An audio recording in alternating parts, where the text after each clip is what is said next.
Good morning, Mike.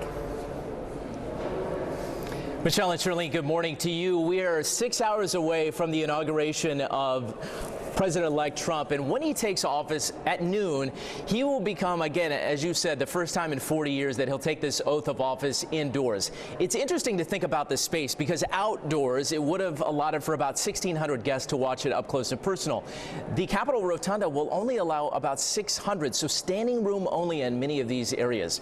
Just on the way to the Senate building this morning, we saw the security continuing to get tighter and tighter. They're putting barriers up. Roads that were open as of last night are now being closed as we are about to witness the inauguration of President-elect Trump in less than 6 hours.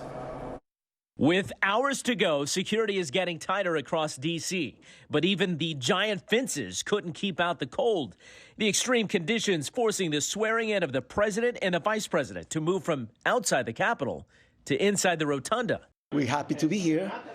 We don't care about the weather. We don't care about anything that goes around, but we want to just support Donald Trump, our president. 250,000 people were issued spots to view it outdoors. Yesterday, some still picked up their tickets that are now just souvenirs.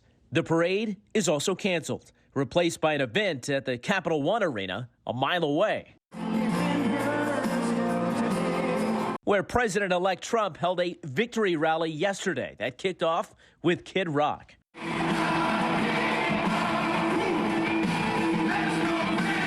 In front of nearly 20,000 supporters, Trump promised to sign sweeping executive orders today. ABC News reporting he is prepared to sign 200, rescinding diversity, equity, and inclusion policies, lifting restrictions on oil, and a crackdown on the border. We're going to stop the invasion of our borders. We're going to reclaim our wealth. We're going to unlock the liquid gold that's right under our feet, liquid gold.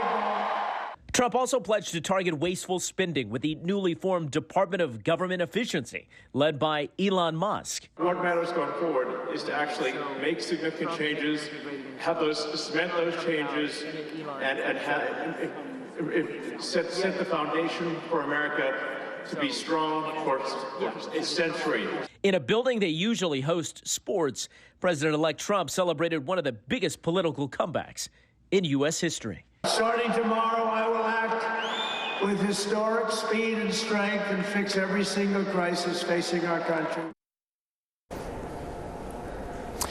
So this day, obviously very choreographed to the minute. And so let's take you through what's going to happen today from the beginning of the morning. It's going to be a church service at St. John's Episcopal Church here in D.C. Let's show you the list of the activities as we expect to follow that throughout the day. Then it's going to be tea at the White House, the swearing in at the Capitol Rotunda, as we mentioned, that intimate space, and then the inaugural address. Now, usually there's a parade that follows all of this. That would be outdoors. Some 250,000 people were expecting to see that. Because of the weather, there will now be another event held at the Capital One Arena, which is about a mile away. What they're describing is an indoor parade with marching bands and the like. We saw some protests pop up here in Washington, D.C. over the weekend. The weather perhaps impacted the crowds, but certainly New York City is prepared for any possible fallout or result of the change of power.